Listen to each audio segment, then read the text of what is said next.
Hello, I'm Meryl Hathaway, and today our guest is Gabriel Dolan, a highly sought-after international keynote speaker and educator who shares about the power of storytelling in affection business communication. Her impressive client list includes Visa, EY, Amazon, Vodafone, and the Obama Foundation, just to name drop a few. And she got to meet Barack Obama while undertaking that work, which is, amazing. Gabrielle holds a master's degree in management and leadership and has studied at Harvard. She is best-selling author of several books, including Real Communication, How to Be You and Lead True, a finalist in the Australian Business Leadership Book Awards for 2019. And she's coming to us from Melbourne, Australia, very early in the morning, where she lives with her husband and two daughters. And I am very grateful that she is here today. Hello. Hello, Meryl. And yes, it's not that early. It's about 7:30, so it's all okay. Okay, good. Well, either way, I'm glad that you were able to get here. So we're going to run right into our first segment of the show called Getting to Know You. And I'll just ask you a series of this or that questions, and you answer them with your first instinct response, okay? Okay. I feel like it's a bit of a test, but okay. All good. Not at all. There's no right answer. It's all good. Okay, tablet or laptop? Tablet. Really? Tell me a little bit about that. I almost always get laptop, so I'm curious. Oh, hang on. What do you mean? No, laptop. Sorry, I was thinking between laptop and like desktop. I've got a MacBook Pro. I'm staring right at it. I don't know why I didn't even answer that. Okay, fair enough. Because see, you just said there's no right or wrong answer, and I got the first one wrong. You found a way. It shows how creative you truly are. Yeah, exactly. Maybe it is a bit too early in the morning. Oh my gosh, that's so funny. Okay, coffee or tea? Oh, coffee, definitely. Yeah. I do have tea. I start the day with coffee and end with a herbal tea. Ooh, which herbal tea do you like? I like peppermint, but I sort of like a blend. I've got like this cleanse tea. I'm not even really sure's in it, but it makes me feel better to have a cleanse tea before I have a glass of wine. I don't know, that's Open it up before you drop it back in.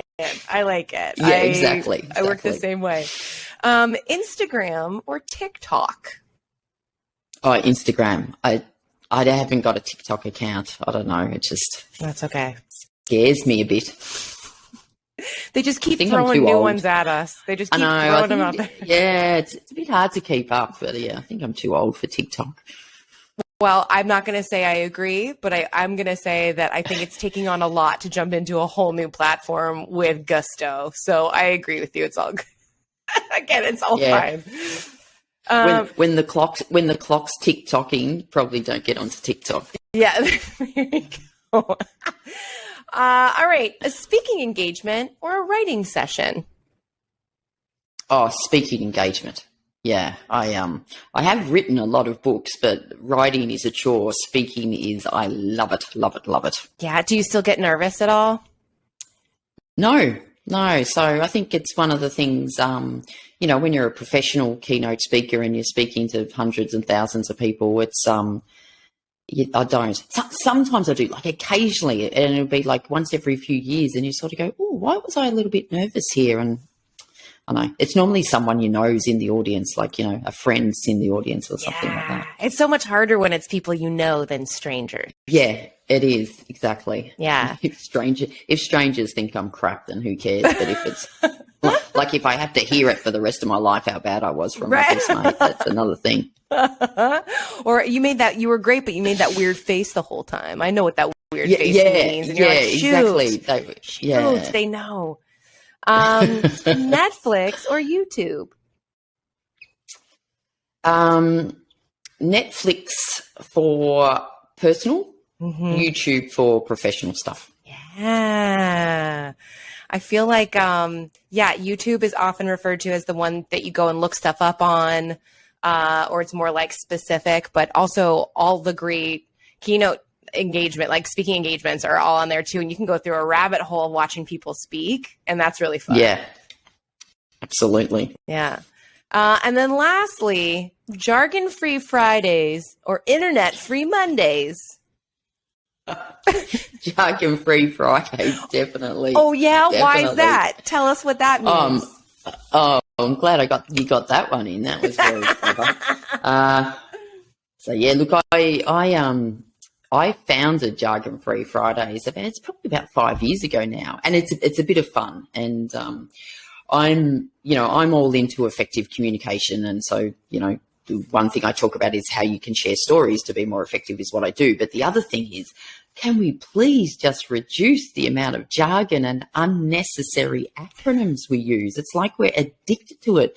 And I sort of honestly believe that if we spoke the way we did in business, in any other aspect of our life, it just sounds ridiculous if we spoke about it. So Jargon Free Fridays was a bit of a fun way to raise awareness to it, where I sort of go, just why don't we just try one day a week to give up jargon or acronyms or something? And look, I got a couple of videos, like professional videos made up with professional actors about, if you did a marriage proposal in jargon, what would it sound like? And if you did an emergency call to, what would it sound like in jargon? And it's just when I do my keynote, sometimes I play a little short video, and everyone laughs because everyone knows how ridiculous it sounds. Yeah, but we're just addicted to it, and it's it can actually lead to miscommunication. So it's sort of a serious, especially acronyms.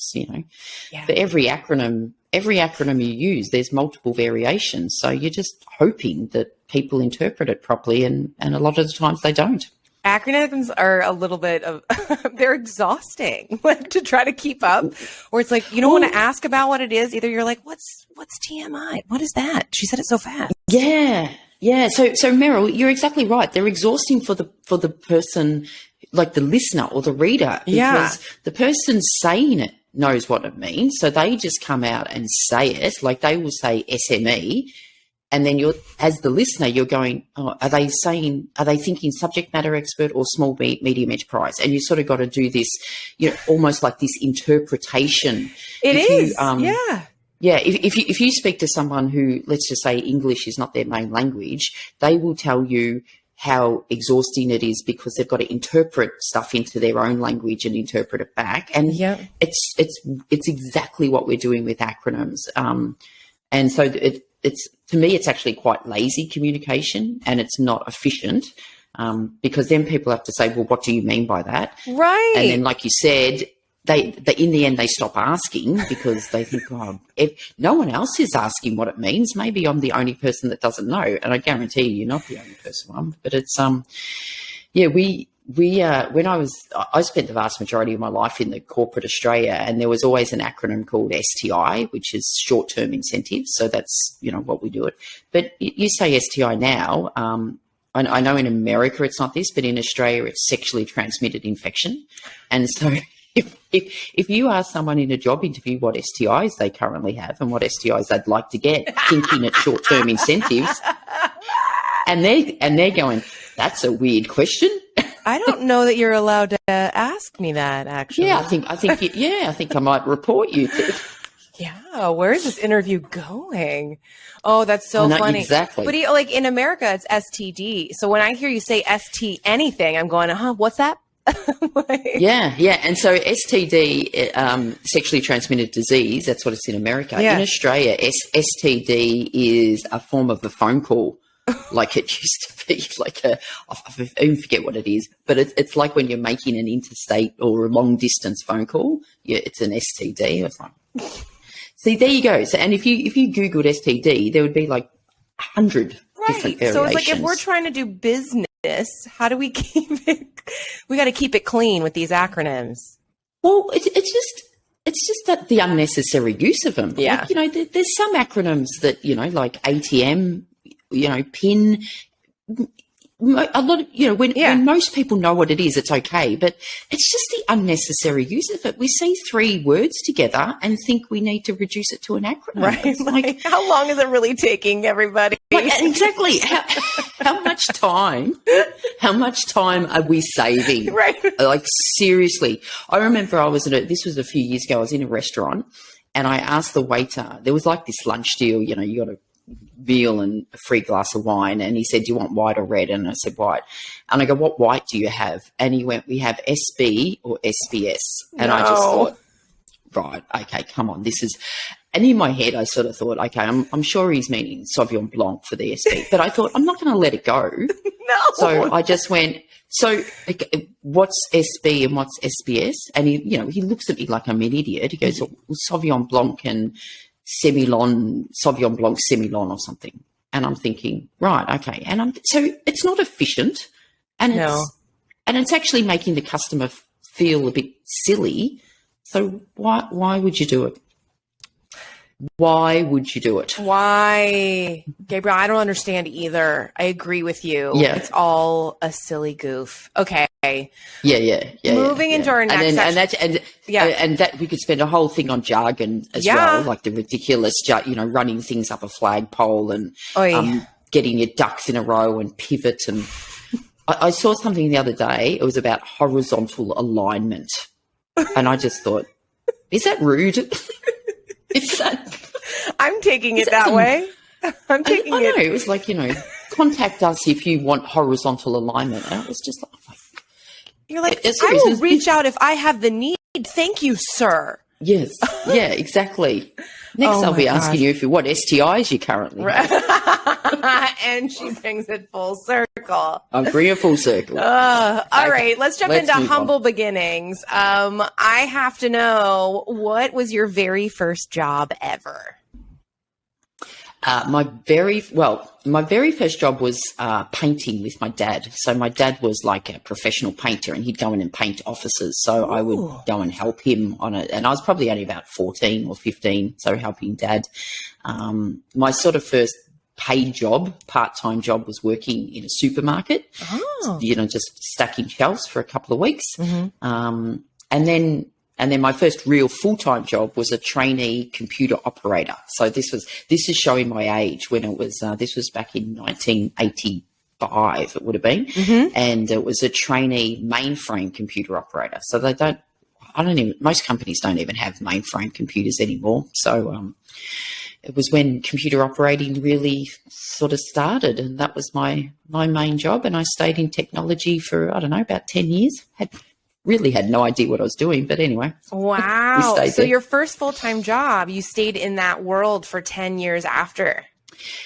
Yeah, I stayed, and I loved it. I stayed in computer operating technology, and then I sort of started to move into training and development, but still in IT, so looking after the training and development for all the IT people. Mm-hmm. And then I sort of started to move into change management roles. So a lot of change management is around they're changing the IT, but I sort of moved and morphed over to, okay, so we're changing the IT, but how do we get all the people and the employees engaged and connected to the change and actually doing the things differently that we need them to do? Because ultimately change fails, not because of the technology, but because the employees or the people haven't adapted to the new technology or haven't accepted the changes. So that's how I sort of morphed from working with computers to working with humans.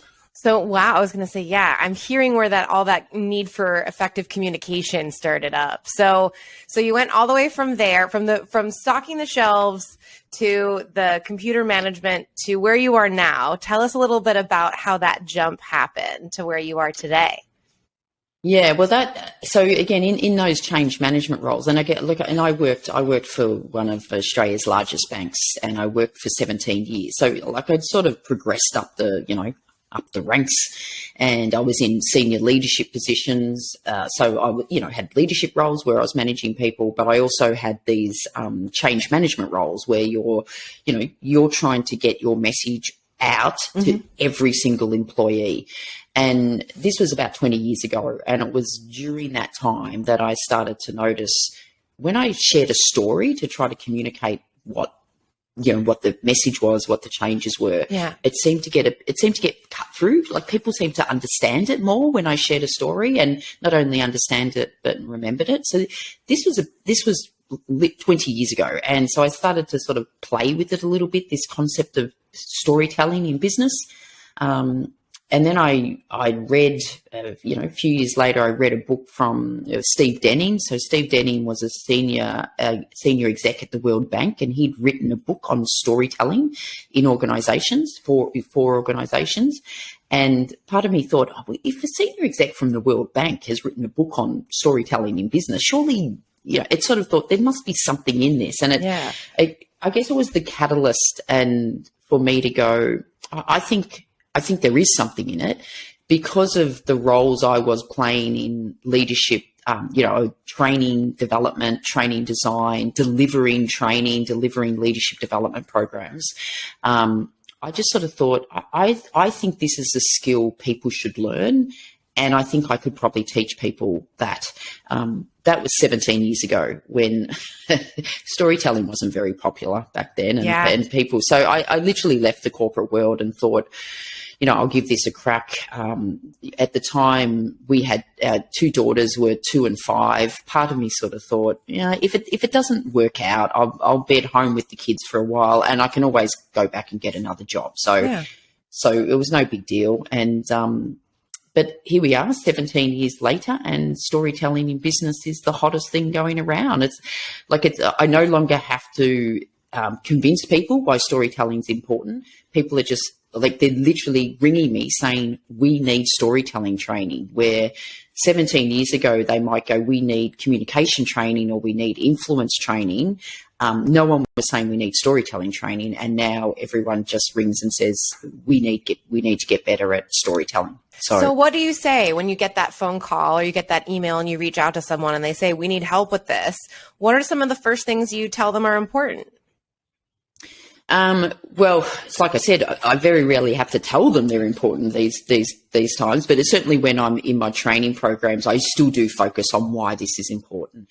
And the reason why storytelling is so powerful is because as humans, we are hardwired to tell stories. It's in our DNA. We've been telling stories for, I'm in Australia and we've got the oldest culture in the world. Our First Nations people are over 60,000 years old, and they've been telling stories that whole time. Because the brain, what a story does, when you tell a story, it taps into emotion. And I'm not saying emotional, but it taps into emotion. And as humans, we're emotional beings. Yeah. We think we're logical. We actually think we're logical, but we're emotional. And so we make decisions based on emotion, and we justify and rationalize everything on logic. So logic's still important. But what a story does, it taps into emotion, which helps us understand the message better and actually remember the message. And therefore, as a leader, or anyone trying to communicate and influence, you can get your message across more effectively through sharing a story. And what I focus on is how you share a personal story and attach it to a business message, so the message you're trying to get across. Do you want an example? Sure. I think the best way to explain, Absolutely. The best way to talk about the power of story is an example. Throw it out there. Let's hear it. Ironically, Meryl, sometimes I see people talking about the power of storytelling for an hour, yet they don't share a story. And you're going, hello, there's a different way to do this. Yeah, practice what you preach. So I love this example. This was an example I did some training for a risk team. So it was the whole risk team in this large organization. And the head of risk, her name was Rosemary, and she said that one of the biggest issues they have, which she has personally, is when she's trying to communicate to the business unit she supports, the role she plays in risk. She goes, every time risk is raised, they all look at me and go, you're the risk manager, that's your job. And she said, it doesn't matter how many times I've told them, I cannot manage your risk for you. All I can do is help you manage your risk. She said, the message doesn't get through. She goes, I've given example after example, case study after case study. And she just felt like she was hitting her head against a brick wall because nothing was changing their behavior. Okay, so this is all about communicating and influencing, and she wasn't being able to do that. So this is the story. She, she came to my workshop. She developed this story, and this is the story she started to share. she said, when I was a kid, I grew up on a farm, and growing up on a farm, there was all these dangers we needed to be aware of, but mum would teach us what to do. So we knew what to do when we came across redback spiders in the timber heap, and we knew about all the potential traps in the dam after heavy rain, and we knew what to do if we came across a snake in summer. And I remember this really hot day, Mum was yelling at me to get my bike from the front gate. So I ran down the path and then I just froze, because in front of my bike was this massive copperhead snake. But I remembered everything Mum taught us to do. So I played statues and I slowly walked backwards until there was enough space between me and the snake, and I ran back to the house to tell Mum. And I'm sharing this with you because it reminds me of the role we play in risk. All I can do is give you the skills, knowledge, and advice, so when you come across your own copperhead snake, regardless of what that looks like, you will know what to do. So Meryl, let me ask you a couple of yes or no questions. Does that story help you understand the role of a risk manager better, and the role you play in risk? Yeah, absolutely. Yeah. Absolutely. Do you think you'll remember the story? Yes, absolutely. You will remember that story. I've potentially just saved your life. If you come across a snake, you now know what to do. You play statues. You slowly walk backwards and then you run back home and tell Mum. Yes, exactly. And final question: if you had to, could you retell that story without losing its meaning? Wouldn't have to be word for word, but do you think you could just retell the story without losing its meaning? Yeah, I think I could try. Absolutely. Yeah. And so when you think about it, some of the fundamental challenges you have when you're trying to communicate to people and get your message across and influence them is, do they understand it in the first place, really understand it? Mm-hmm. Can they remember it? You know, when the meeting's over, when the presentation's finished, can they actually remember? And then if they had to, could they go and retell it to other people? And facts and figures and all that, all really important. But a personal story, your personal story, will give you traction on those three things where facts and figures really don't. Wow, that was really powerful. It was such an obvious way of showing how not only powerful storytelling is, but the difference it can make within business and helping people actually see things. Because we all also, I hear a story like that, it reminds me of so many other stories that I've heard along the way to learn something. And I realize how often that has been used by people trying to teach me something. Yeah. So the very good teachers will share stories. We, as, I don't know if you have children, but as parents, a lot of parents teach their kids stuff through stories, because they know if I tell a story, they'll really get it and remember it. Yep. So they know the power of a story, but then we go into business and we think for some reason it's not credible, it's not professional, well, this is business and we have to stick to the facts. And we have this ridiculous bias towards communicating just logically through facts and figures in business, when we know the most important way that you're going to get your message across is through stories. So one of the cool things I love about my job, when I go in and train people, I will be there with, you know, people 30, 40, 50, 60 years old, and they'll sit there and go, you know, it never ever occurred to me to share a personal story to communicate a business message.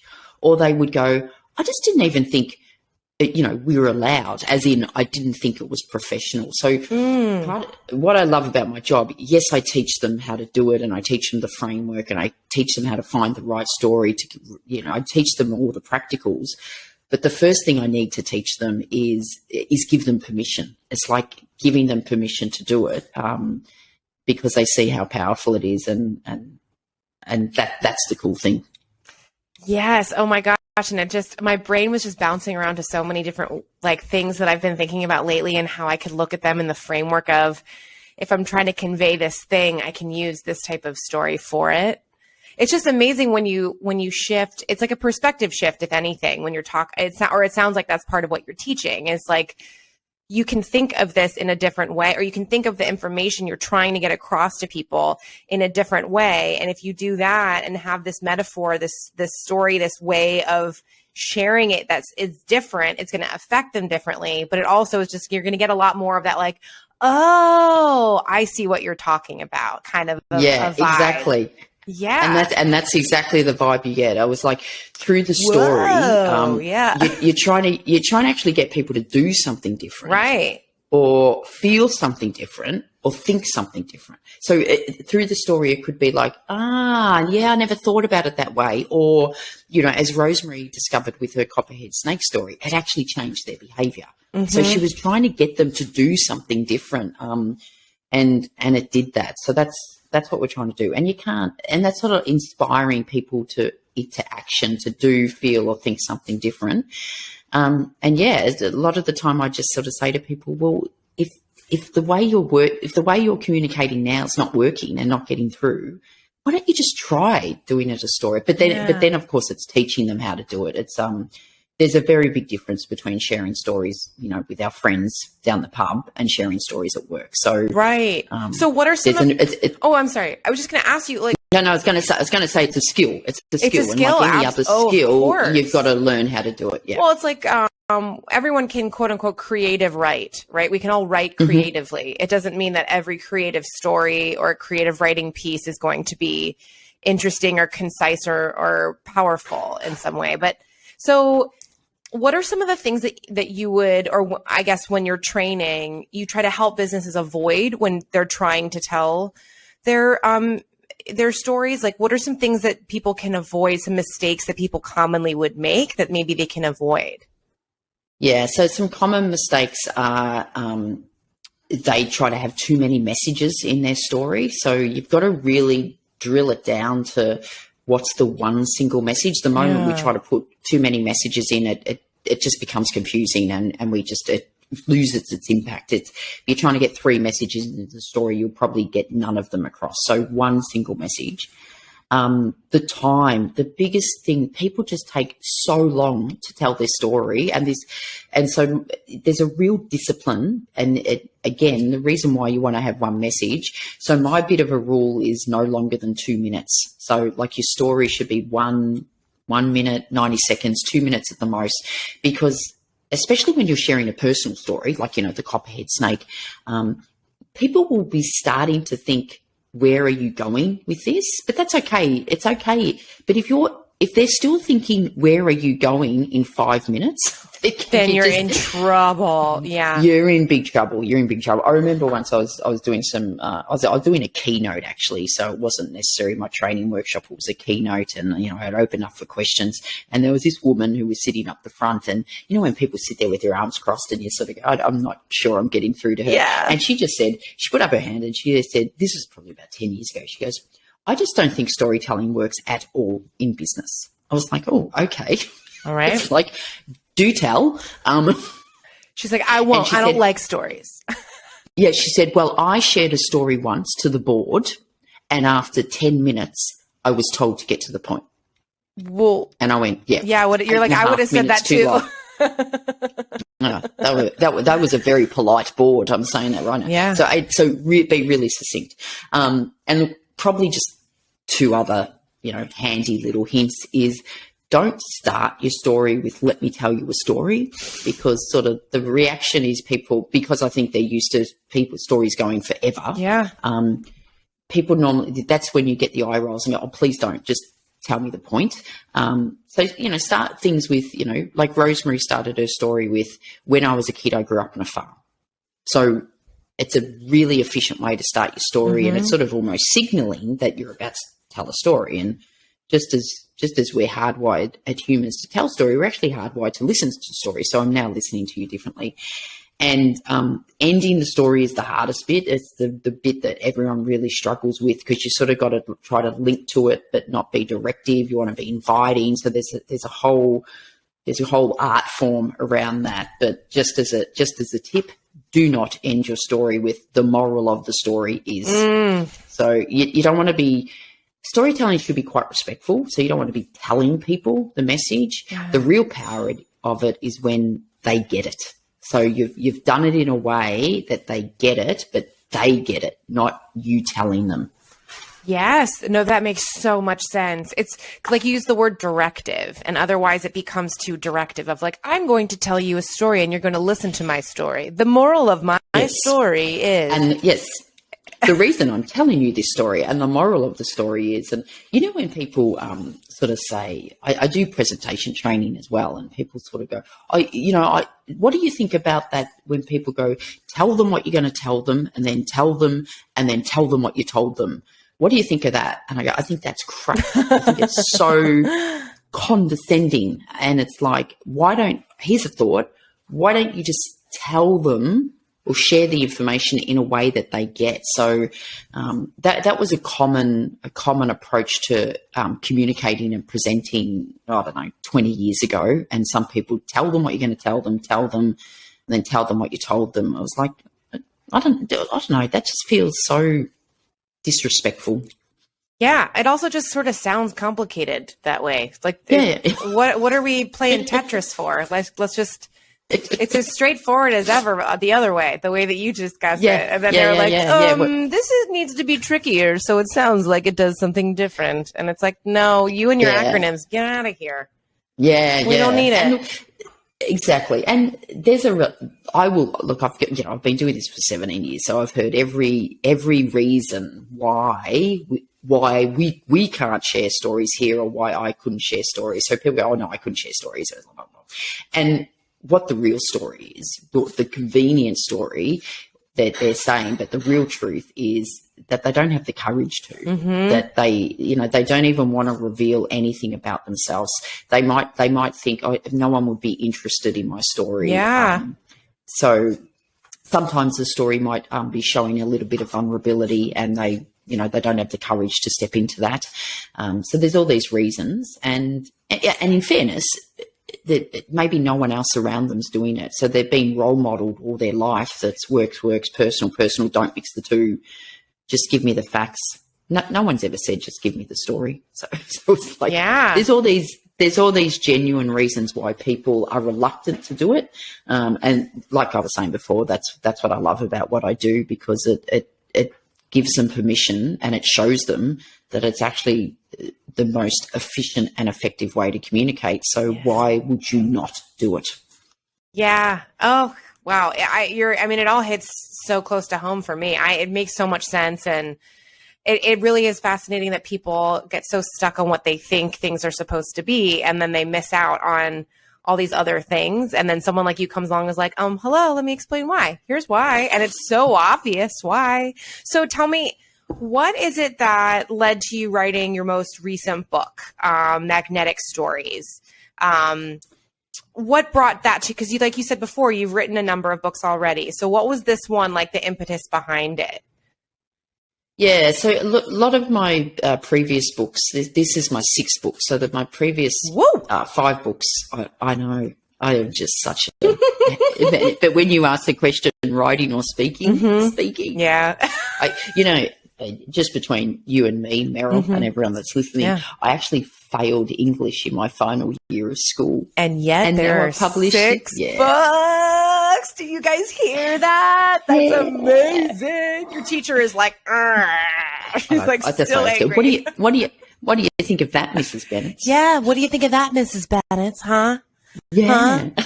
All right, so tell us about your latest published book. Okay, so we're yes, thank you for that. So the previous books have all been around almost like how you as an individual leader or person in business can share stories, and they've been around storytelling and authentic leadership and real communication. So that's what they've been about. So it's very much for the individual.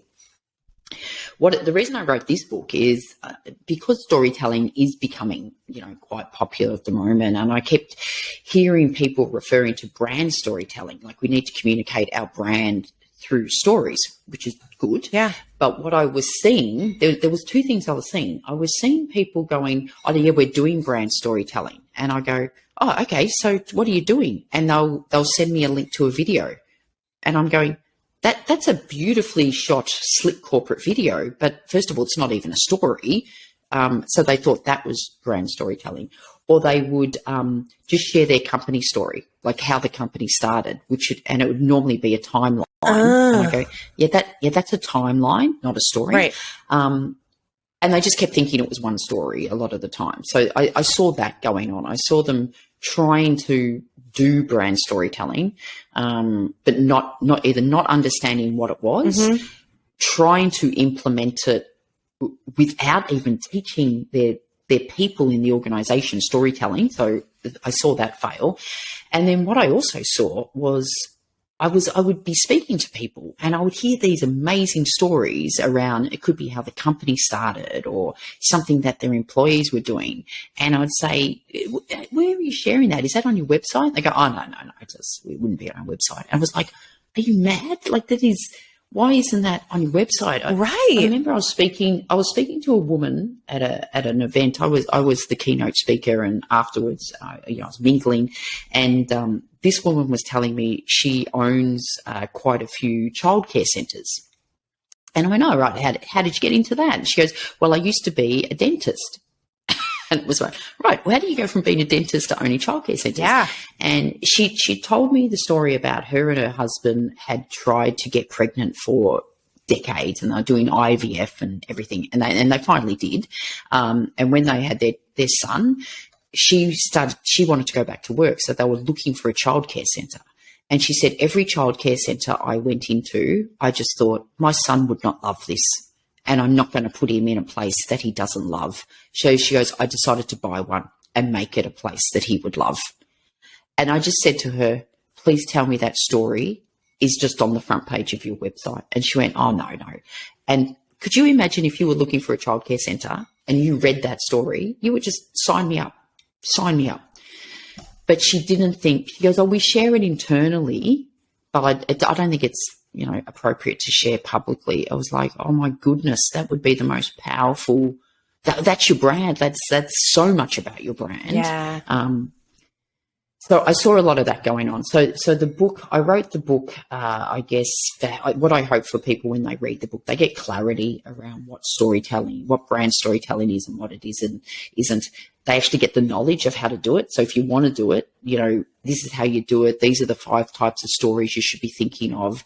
And I mainly just to get inspiration, because hearing all these other stories that companies are doing, I had so much fun writing the book because I got to speak to companies from around the world who were doing amazing things with their stories, and some of their stories were amazing. So, I hope it's just clarity, knowledge, and just some inspiration to see what other people are doing. Yeah, it's so fascinating that it's so because I've interviewed a handful of people who talk about how important video is these days for brands, right? But what's in a video? The video is a story, or it should be a story of some kind. Otherwise, it's just someone talking, or like you said, that slick sort of corporate thing where it's like, this is the building. This is our parking lot.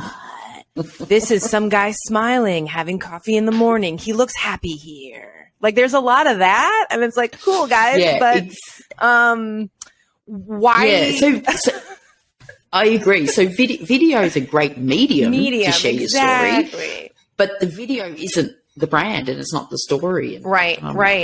Meryl, you made me laugh then, because when I was writing this book, I went out to a whole heap of my, comms experts from around the world saying, I want great examples of stories. And I got so many. And what they go, oh, you should check out this company. They're doing amazing stories around their values, which is cool, because I reckon your brand is your values. Yeah. And they'd send me a link to all these videos, and I'd get them, and they'd be videos, beautifully shot videos of people smiling and laughing. And it was like, our video is respect. And then they'll be interviewing people. Respect to me means blah, blah. And I'm sitting there going, where's the story? There's no story there. Yeah. It's just telling me what respect means to you. It was like, well, tell me a story about that. So, that's what I saw a lot of. It's just. Yeah. So it makes so much sense then to put the way that you talk about it. It's so obvious that everyone should have a video of them telling their story, though, like front and center, because the stories you've already mentioned, especially about the dentist turned caregiver. I mean, I would want to send my child to somewhere like the place she envisioned. If it had to be good enough for her kid to love it, then, oh my gosh, I bet my kid would probably love it because the mom made it, so the mom is thinking about it differently, and it creates this whole image in your mind of what this thing could be that otherwise would just be like, oh yeah, you own a daycare center. Okay, I have no idea what that means. But the other way, it's so clear. So it's really beautiful. How long were you, this is sort of off the topic of the books, but becoming a keynote speaker, it has to be its own little journey. So how long did it take you to get to a point where you felt like you had created your own story enough to go and do speaking engagements? Because I think that there are some people who do speaking engagements and you just assume they've always had this thing that they figured out that they've been telling for forever and ever. And then you realize that no, someone always had to start from somewhere and then get to a point where they become a keynote speaker. So can you touch on that just briefly? Yeah, it's an interesting question, because I think when you look at a keynote speaker, you've got to look at it from two angles, as in, how do you develop your message so your content is actually really good and really interesting and really engaging and educating, like changing people's mindsets after they hear you. So parts the content and then parts the art of speaking. So there's two different aspects. I really think if your content is brilliant, you probably don't have to be the best speaker in the world. So to me, it was the two paths sort of merged, and it was a deliberate merging. So, writing the book developed my content and developed my ideas, which then gives you, doing the thinking developed all my content. Then you've got the confidence to say, this is really good. It should be in a book and it should be in a keynote. So I started doing that. I think I've always been a relatively good speaker, but then once you start getting keynote, you just keep developing yourself. If you're getting paid thousands of dollars and thousands of dollars to speak for an hour, you want to be good. You want to be really good. So, I did courses. I have mentors about speaking. I even 2 years ago, I did a stand-up comedy course and did stand-up comedy gigs, because what I want is I want it to be educational, and that's my thinking, but I also want it to be entertaining, because I think if you can educate and entertain at the same time, that's going to be really powerful. So absolutely. Sometimes you just have speakers that are entertaining, and they're motivational speakers. They're your after dinner speakers, normally the ex-sports person or something. And they're just there to entertain. That's fine. And sometimes you have educational speakers that have got really good content, but they're boring. Yeah. They're boring. And then it just goes right over everyone's head, because they're like right overhead. But if you can combine it, I heard that edutain, so education and entertain. If you can edutain people, that's what you're going to do. So I've developed, I continue to this day to keep developing my thinking, which is my content, and keep developing the way I deliver, and building on that skill. And even, a lot of the time the conferences and the keynotes now are virtual, and how you even deliver the skill to present virtual, because I have seen some speakers that I would consider pretty good speakers, and they've presented virtually and they're terrible. It's no good. The amount of times I sit there and yell at my screen going, look at the camera, look at the camera. Oh no. Have the camera at eye length. I don't want to look up your nose for the next 45 minutes. You're so concise about it. It just makes, it's just all so clear to me now. Yeah. And I love the idea that no matter how good at these things that you get, it takes practice. Everything takes practice, and you're always kind of learning. And that way also you're always going to be getting better at something, because you're always sort of taking in things and looking at what you do. And, yeah, absolutely. Yeah. I mean, it's the same as storytelling, the same as writing, the same as speaking, the same as playing tennis. Some people will naturally be better at those things than others. But if you get help, if you get teachers, if you put time into practicing and, changing your technique and trying out different things, whether you're speaking or writing or storytelling or playing tennis, you're going to get better at it. You're just going to get better at it. But you've got to put time and effort, and sometimes you have to get a coach to help you. Yeah. It just depends how important it is to you. Yeah, absolutely. I couldn't have said it better. All right, we're going to jump into our last segment of the show, and then you're done. It's called Branded, where I get to ask a couple of multiple choice questions. And it does not matter if you get them right. If you get them right, you win. If you get them wrong, you win. We don't care at all. It's just a fun way to get information in, because a lot of this has been our delightful chit chat, but also learning all about you. And now there's just a few more things. Okay, cool. I'm looking forward to All right. it. I'll see if I can get one of these All wrong. right, let's see. Yes, yes. Okay. First question. Which company is known for not only their ethics and values, but for their storytelling that conveys their ethics and values? Is it A, Amazon, B, Patagonia, or C, Peloton? I'm going to go B. Yeah. It is correct. Patagonia. So I'm really sorry, but you got it right. So Patagonia. Oh, no, I didn't realize these are real right or wrong. Okay, so I'm going to take it seriously All now. right. Well, you got one right, so you already win. So Patagonia, not only they donate 1% of all their profits to environmental causes, but they tell stories about sustainability in Hollywood quality films. And they recently created a documentary called Public Trust, that's about the battle to save the public land from development, that won awards at like film festivals. Like, they're not only telling stories, they're telling stories that are so high quality and documentary style, and they've fleshed it out so much that they're winning awards at film festivals. So I thought that was really interesting. That's amazing. Yeah, and they have a very, very loyal brand following. They have people that like exclusively shop from them because of everything they put out there. We wouldn't know about them unless they were telling it through stories. So yeah, and ultimately that's what brand storytelling's about. Exactly. You get brand loyalty. Like, it's, you're not only attracting new customers, you're keeping them, and you're also attracting and keeping really good employees, because they want to work for you. Yeah, because they care. Yeah. Okay, so second question, if people love a brand story, what percentage of them will most likely buy the product? Is it A, 27%, B, 55%, or C, 71%? I'm going to go C, 71%. Close. It was 55%. So it's not quite 71, but this is also a most likely. So like, there's a lot of buffer within that kind of phrasing, I think. It still shows, though, how big of a deal it is. Where I came undone because when I went through school, my philosophy was, if in doubt, go C. Yep. I love that. It's a hard question. I make them hard on purpose, but you're nailing it. Okay. All right. And last one, I get to say percentage again. What percentage of millennials say it's important for the companies they buy from to align with their beliefs and values?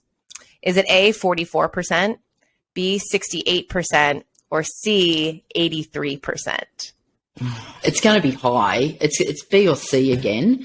Look, I'm going to stick with my. You surely have not done a multiple choice where all the correct answers are B. I know.